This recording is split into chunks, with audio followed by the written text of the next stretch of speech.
साईं मुंहिंजा प्रोग्राम यादुनि जो अहसासु आऊं अव्हां सां मुखातिबु आहियां आसिफ़ अली समेजो।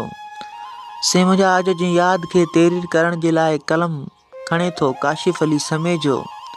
हा लिखे थो त जॾहिं तुंहिंजी रुख़सती थी हुई त उन ॾींहुं आऊं तुंहिंजी जंज जी गाॾियुनि खे अलविदा करण ऐं ॻाढ़े जोड़े में तुंहिंजी झलक ॾिसण लाइ मुसलसल चौराहे ते बीठल हुयसि। हा मुसलसल चौराहे ते बीठल हुयसि जॾहिं इहा कारे कलर जी गाॾी गुलनि सां सजायल ॾिठी हुयमि त अखियुनि अॻियां काराड़ अची वई हुई ऐं निड़ी ख़ुश्क चप सुकी विया हुया। जेसिताईं आऊं गाॾियूं नज़र मां गुम न थियूं हुयूं तेसिताईं ॾिसंदो रहियुमि तोखे मां। जेसिताईं मुंहिंजी नज़र खां गाॾियूं गुम न थियूं तेसिताईं ॾिसंदो रहियुमि मां तोखे। ॼण हू मुंहिंजो सभु कुझु खणी वञी रहियूं हुयूं। दिलि में ख़्यालु आयो त वापसी न वञा। हा दिलि में ख़्यालु आयो त घर वापसी न वञा, इते ई पाण खे ख़तमु करे ख़लास करे छॾियां। पोइ वरी बि सोचियमि न काशिफ़ इहा बुज़दिली आहे, ईअं न कंदुसि। कहिड़ी ख़बर शादी खां पोइ वरी मूंखां दूर वञण सां हू मूंखे मिस करे। यार हुनखे मुंहिंजी क़दुरु थिए त पोइ आऊं न हूंदुसि त शायदि हू मूंखे सारे रोईंदी या परेशान थींदी, मुंहिंजे लाइ पछताईंदी त आऊं ॿीहर ज़िंदा न थी सघंदुसि जे हिन खे उदासी खां बचाए सघंदुसि। तोखे अहसासु थींदो हिकु ॾींहुं मुंहिंजो उन उमेद ते वापसी घर मोटी आयुसि जॾहिं मोबाइल खणी तुंहिंजो नंबर डिलीट या ब्लॉक करण जे लाइ सोचियो अथमि त अखियूं पाणी सां भरिजी पयूं। हा अखियूं पाणी सां भरिजी पयूं हुयूं, हथ साफ़ इनकार करे वेठा हुआ त दिलि बग़ावत करे छॾी हुई त हुनखे पाण खां धार न सम्झ। हा हुनखे पाण खां धार न सम्झ। हू कॉल या मैसेज ज़रूरु कंदी त तूं एतिरो जज़्बाती न थी।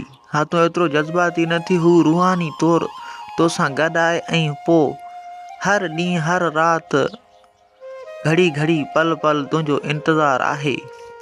ऐं मूंखे ख़बर आहे त तूं हाणे ख़ुशि थी पंहिंजी ज़िंदगी गुज़ारण लॻी आहीं। हा मूंखे ख़बर आहे त हाणे तूं पंहिंजी ज़िंदगी ख़ुशि थी गुज़ारण लॻी आहीं।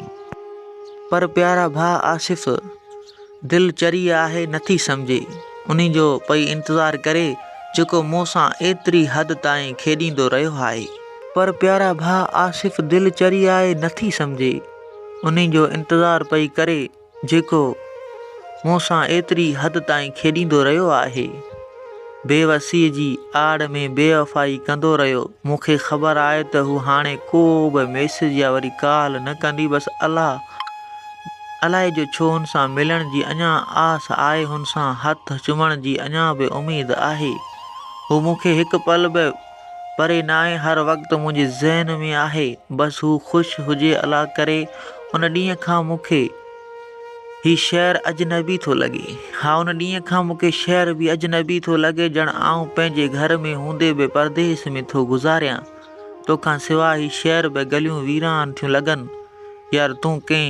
यार तूं कीअं आहीं, सिर्फ़ु हिकु भेरो अची ही हालति ॾिसी वञ ऐं पंहिंजी सभु यादूं खणी जेके मूंखे ॾींहुं राति रुहाड़नि थियूं ऐं मूंखे इहो बि ॿुधाए वञ त केसि ताईं तुंहिंजो इंतज़ारु करियां। ज़िंदगीअ जे कहिड़े मोड़ ते मिली